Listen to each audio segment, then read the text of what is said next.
Hey everyone, welcome back to Corporate Decoder, the place where we dive deep into company filings and try to uncover the real story behind the numbers.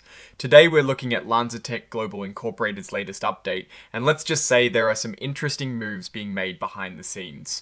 Before we dive in, make sure you hit that subscribe button and join our Discord community, linked in the description below for more exclusive content and discussions. So what is the big news right now with LanzaTech Global Incorporated? Well, it looks like they've been busy making some adjustments to a crucial agreement regarding their series of convertible senior preferred stock.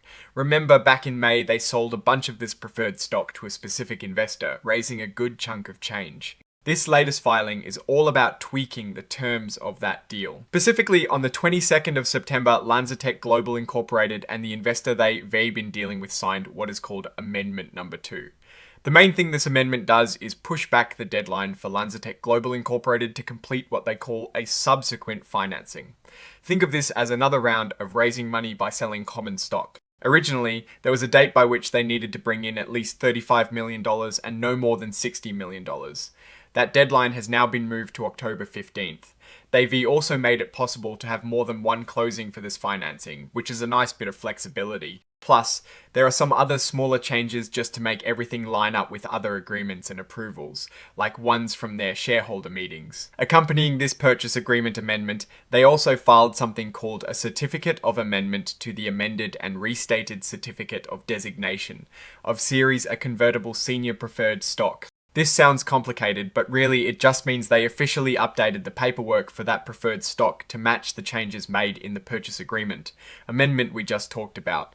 It is all about making sure the legal documents reflect the new reality of the deal. Now, here's where it gets a bit more interesting for those tracking the finer details. In order to agree to these changes, the investor also signed off on something called a waiver agreement. This agreement essentially means the investor is letting go of some of their rights related to getting certain shares of common stock registered. Previously, there were deadlines for LanzaTech Global Incorporated to file a registration statement for some of these shares, especially those related to warrant exercises.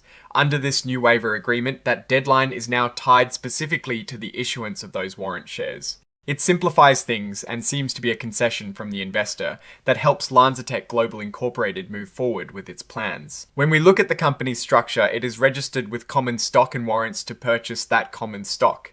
This is quite standard for companies that have gone public in recent years. The common stock is traded under the ticker symbol LNZ, and the warrants under LNZ-AW, both on the Nasdaq stock market LLC. This filing primarily serves to document these material agreements. There aren't detailed financial statements like you find in a quarterly or annual report directly in this filing. However, the exhibits attached to this report are key. We have the Certificate of Amendment to the designation of the series a convertible senior preferred stock, Amendment Number 2 to the purchase agreement, and the waiver agreement. These are the documents that outline the changes to the preferred stock deal. And finally, the signature on this report is by Amanda Koenig-Fuiz, who holds the title of Interim General Counsel.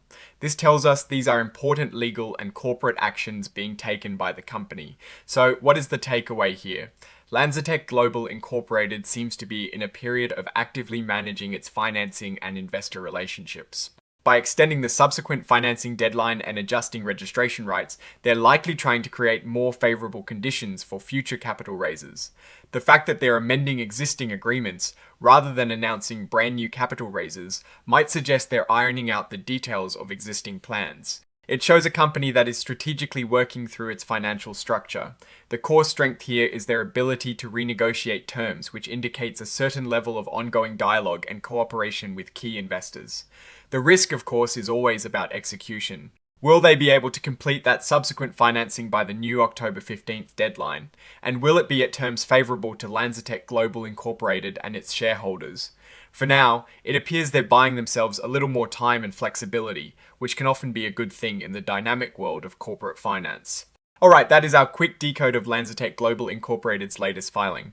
What are your thoughts on these strategic moves? Do you think they are setting themselves up for success or facing further challenges? Let us know in the comments below. If you found this breakdown helpful, please give it a thumbs up and subscribe for more corporate insights. And don't forget to join our Discord community for even more discussions. Thanks for watching, and we'll see you in the next one.